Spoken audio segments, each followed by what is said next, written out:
qui a dit la chose suivante: il y a trois grandes époques. Il y a l'époque biblique jusqu'à la destruction du temple, il y a l'époque de la diaspora jusqu'à Auschwitz et la création de l'État d'Israël, et puis il y a l'époque, ce troisième grand cycle, l'époque actuelle.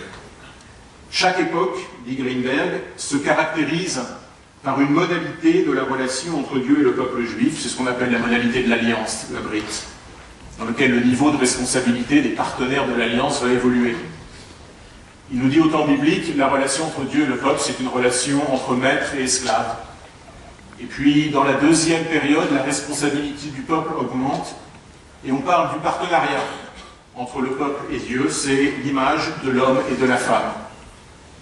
Et puis, nous dit Greenberg, après Auschwitz, il y a le troisième grand cycle de l'histoire juive, qui est la relation volontaire. On a inversé le niveau de responsabilité des partenaires de l'Alliance. C'est nous qui voulons rester dans l'alliance du judaïsme et non pas Dieu qui peut l'imposer. Mais à nous d'ajouter à cette analyse, et c'est là où la réflexion théologique va rejoindre des préoccupations politiques, à nous d'ajouter que chaque étape se caractérise aussi par une modalité spécifique de relation à la terre. À l'époque biblique, c'était l'époque de la possession de la terre.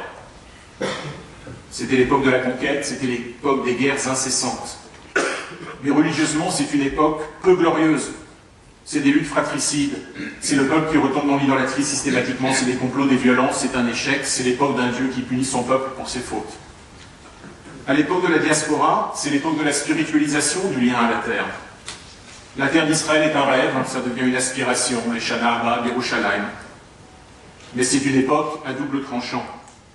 Parce que d'une part, c'est le moment de la naissance de toute l'éthique rabbinique, les grands idéaux du judaïsme qui sont développés. Mais d'autre part, c'est la mise en avant de la précarité extrême de la survie physique du peuple juif, le point culminant étant bien sûr la tragédie de la Shoah. C'est l'époque d'un Dieu qui ne punit pas son peuple, mais c'est l'époque d'un Dieu qui souffre avec son peuple, qu'on a appelé l'exil de la présence divine. Enfin, dans ce troisième cycle de l'histoire juive, depuis Auschwitz et avec la création de l'État d'Israël, nous entrons, selon Greenberg, dans l'époque de l'alliance volontaire entre le peuple juif et Dieu.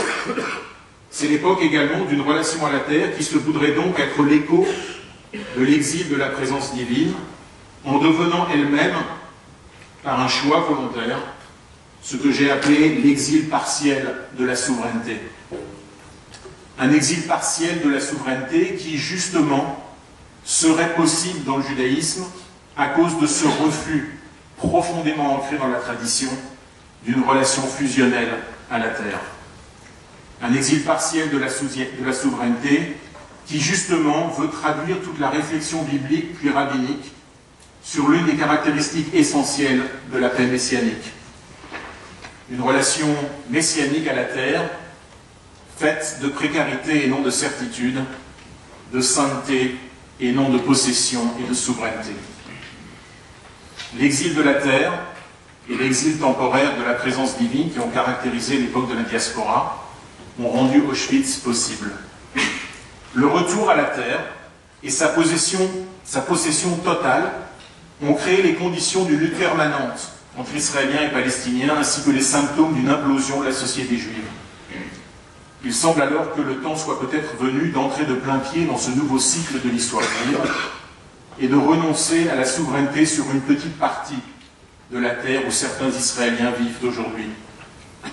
Que les colons et ceux qui les soutiennent deviennent les pionniers de cet exil partiel de la souveraineté, vivant dans un État de Palestine séparé de seulement quelques kilomètres du territoire souverain israélien.